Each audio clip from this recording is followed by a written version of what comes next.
তোকে কতবার বলেছি জোরে কথা বলবি না, সব সময় জোরে কথা বলতে নেই, পাহাড় জন্য কিচ্ছু শোনা যায় না।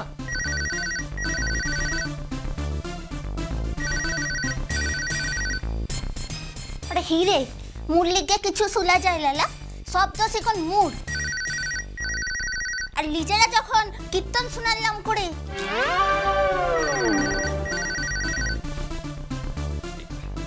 থাক,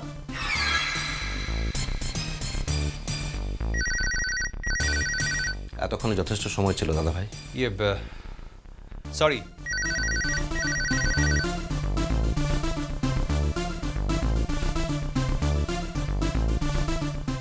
হ্যালো।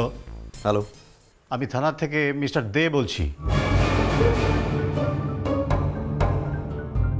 আপনি কি অর্চিষ্মান মুখার্জি বলছেন? হ্যাঁ বলুন। একটা খবর দেওয়ার আছে। মিসেস মজুমদারকে অ্যারেস্ট করা হয়েছে।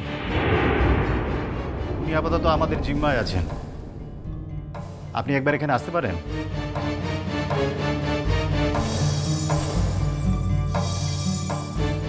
অফিসার, আমি কিন্তু আমার স্ট্যান্ড পয়েন্ট থেকে সরব না।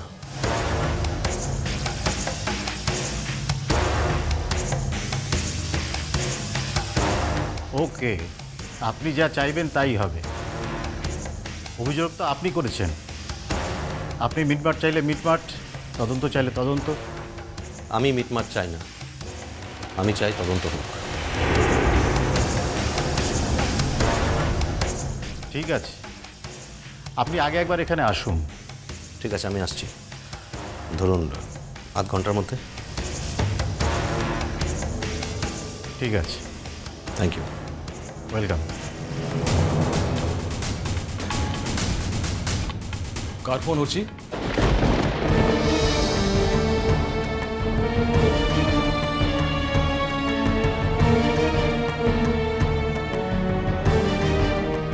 মনে হয় ধরা পড়ে গেছে না? তাই তো মনে হচ্ছে। বাপরে, নীলা দেরিটা হয়ে যাচ্ছে, মুখে না এক্ষুনি পাঠটা হইতে হবে। কোথায় যাবি তুই? তো কলেজ তো দেরি আছে। আরে মুর তো খেয়ালটাই ছিল ক্লা, কলেজের যে বড় মাস্টার মশাইটা আনছিল, ও মুখে আজ তাড়াতাড়ি দীঘাটা করতে বলেছিল। আরে তো কথাটা তোর এতক্ষণে মনে পড়লো?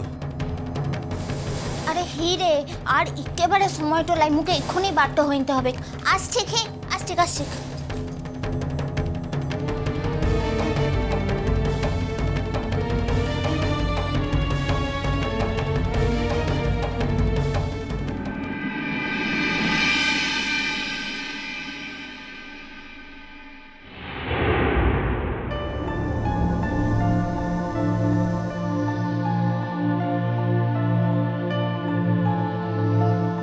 আঙ্কেল,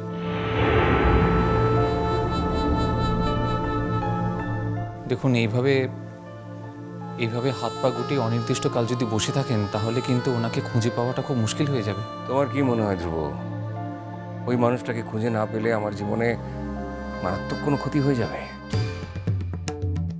দেখো ধ্রুব, আমরা কেউ চাইনি দিব্যর সংসারটা ভেঙে যাক। আমি অনেক আইবাদও দিয়েছি। কি বলবো বলো, শেষকালে এরকম ভাবে যে ঘর ভেঙে চলে যাবে। দেখো পিকলু,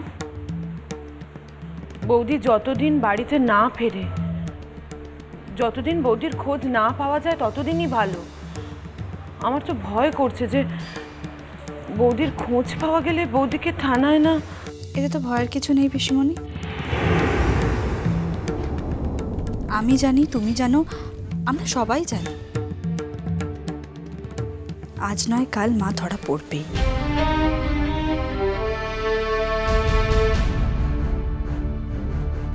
মা যতই আত্মগোপন করে থাকুক না কেন, পুলিশ চাইলে মাকে ধরা পড়তেই হবে।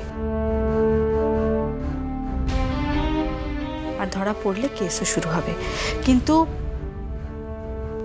মেয়ে হিসেবে মাকে নির্দোষ প্রমাণ করানোর জন্য আমি কিন্তু এই কেসে কোনো রকম লয়ার অ্যাপয়েন্ট করব না।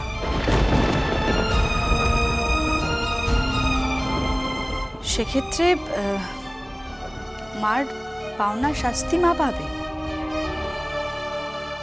হ্যাঁ, বাহা যখন বেঁচে আছে তখন মার মৃত্যুদণ্ড হবে না, এটুকুই যা। কমলিকা, যেটা বাস্তব, যেটা সত্যি, যেটা ঘটবেই আমি সেটাই শুধু বলছি ধ্রুব। এটা এত বিস্মিত হবার কিচ্ছু নেই। কি যে হয়ে গেল আমাদের উপর দিয়ে, দিব্যর জীবনটা যে এইভাবে তালগোল পাকিয়ে যাবে তা কি জানতো? কিন্তু এটা ধরে বসে থাকলে তো চলবে না ঠাম্মা। দেখুন, এর থেকে কিন্তু বেরোতেই হবে। এর থেকে বেরিয়ে আসার এই জীবনে আর কোনো উপায় নেই ধ্রুব। যে বিষ আমি গলায় ঢেলেছি তা তো আমাকে হজম করতে হবে।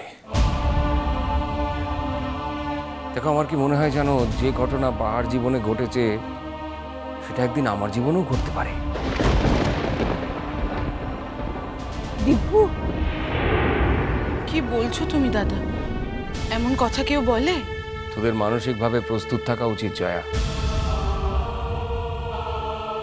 তা না হলে একদিন হঠাৎ যখন শুনবি তখন তো সামলাতে পারবি না।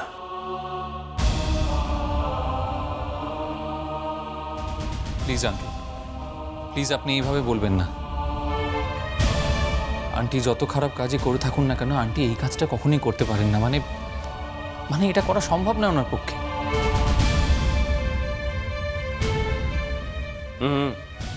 ধ্রুব, তোমার বয়সটা অনেক কম তো, তাই তোমার মাইন্ডটা এখনো ফ্রেশ আছে। তো আমি ধাক্কা খেতে খেতে, আঘাত পেতে পেতে বলতে পারো আমার মনটা এখন অনেক কঠিন হয়ে গেছে। কাজেই যেটা অবশ্যম্ভাবী সেটা বলতে বা ভাবতে আমার কোনো অসুবিধা হয় না। দেখো, অনুর যত রাগ তো আসলে আমার ওপর। অনু বাহাকে খুন করতে চেয়েছিল আমাকে কষ্ট দেবার জন্য, যাতে আমি আর কোনোদিন উঠে দাঁড়াতে না পারি সেই জন্য।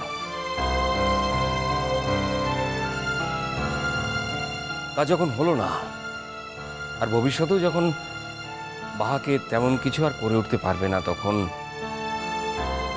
যার জন্য ওর জীবনে এত অশান্তি, এত অপমান, ও তাকেই সরিয়ে দেবে পৃথিবী থেকে।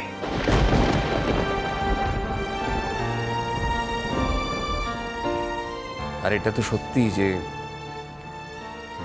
অনুর সমস্ত অশান্তির কারণ আমি। আমার জীবনে যদি কঙ্কা না থাকতো তাহলে তো এত কিছু প্রশ্নই উঠতো না।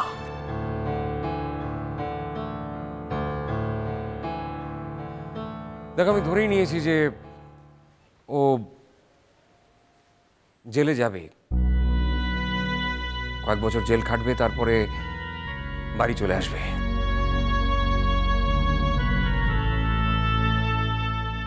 আর একবার জেল খেটে আসার পরে মানুষের অন্যান্য ইনোভেশনগুলো আর থাকে না।